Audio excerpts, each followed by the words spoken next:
Olá, gente, eu estou aqui de novo, contando com a paciência de vocês, mas todos nós, se quisermos um dia aprender, eu sei o quanto é difícil para mim tentar passar aquilo que Deus me deu para vocês, mas se você tiver interesse e um pouquinho de inteligência, você vai conseguir entender o que eu quero dizer.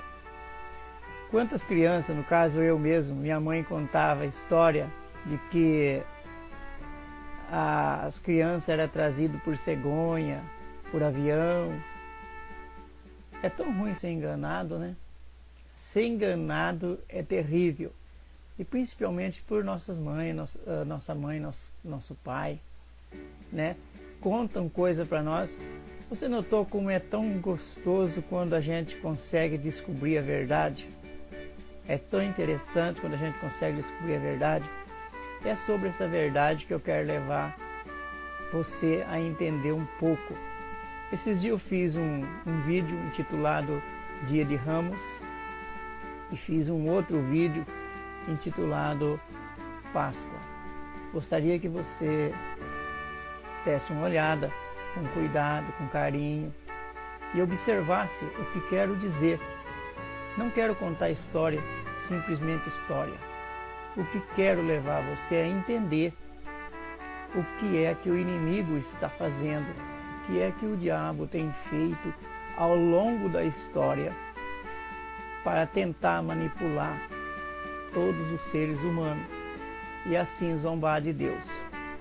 Isso não é pouco. Você acha isso pouco? Então, em 1 Coríntios 4:4 está escrito que o Deus desse século cegou a mente dos humanos, dos homens, perversos principalmente, para não ver a verdade. Existe o espírito do erro, que Deus até permite para aquelas pessoas que gostam de andar errado. Mas, meu querido, se você abriu esse filme, se você está me vendo, é porque você não gosta de andar errado, é porque você gosta de andar certo.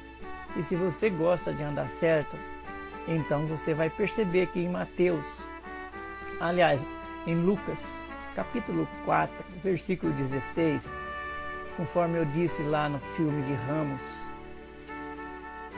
não era domingo de Ramos, mas sim sábado de Ramos, porque o Senhor era judeu, o Salvador era judeu, e conforme os costumes judeus, e conforme está escrito em Lucas 4,16, os judeus faziam todas as coisas e fazem até hoje ao sábado e não no domingo.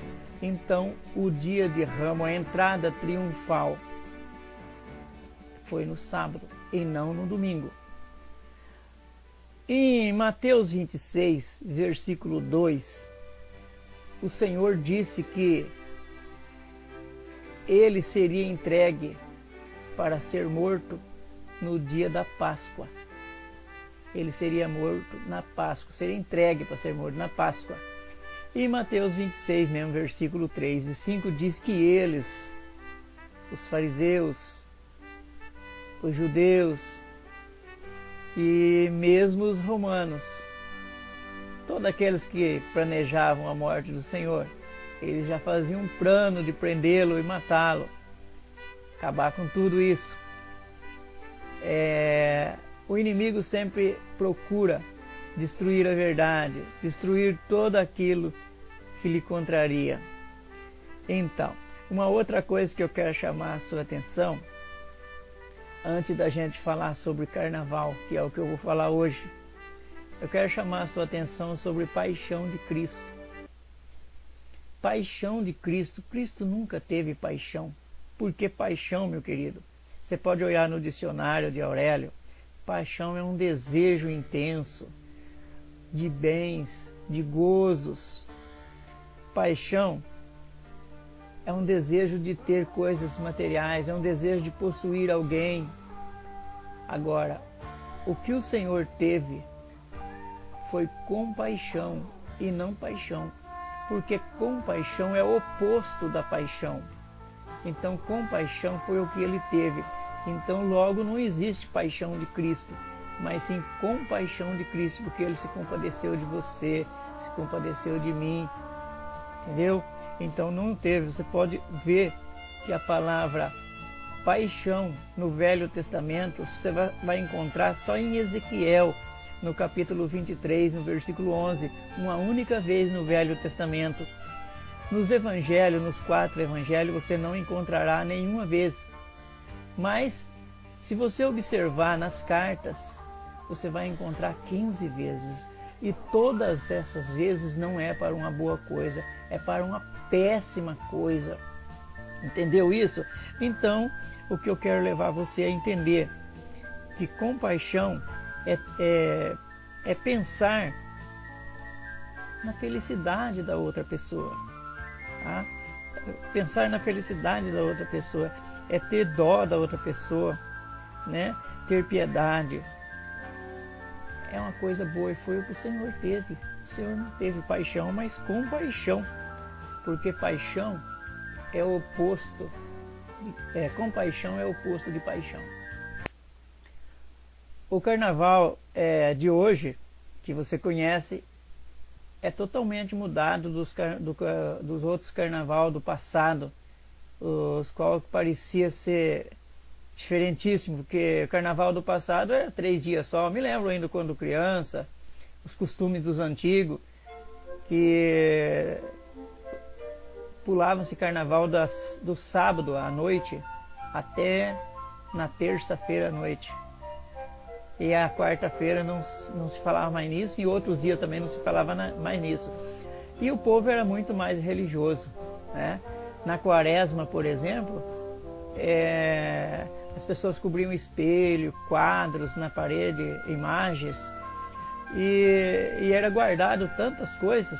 Interessante isso, viu? Agora hoje não. Se você olhar até na religião, hoje é um desrespeito tamanho. Durante a quaresma não se comia carne de espécie alguma, a não ser peixe, né?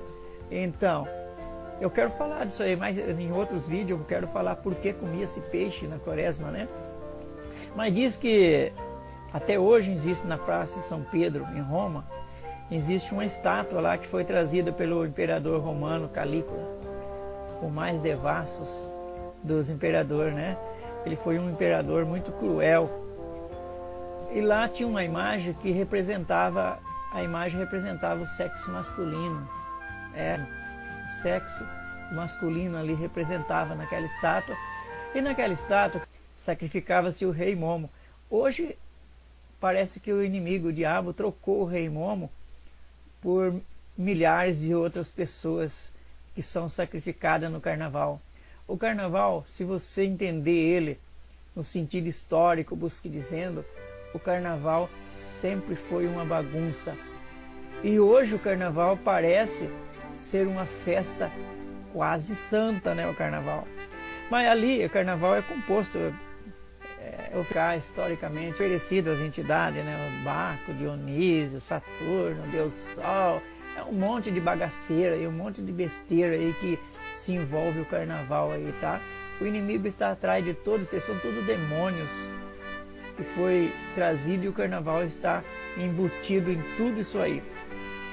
Agora existe também os ditadores, os contadores de história, porque eu conheço o carnaval de história, eu não conheço lá frequentando, nunca participei de desfile assim, nunca entrei a fundo nisso aí, mas diz que as pessoas responsáveis pelo carnaval vai até o prefeito, governo, presidente, sei lá, e pega o poder, o direito de fazer isso, chamado-se chave, né? Um direito chamado-se chave.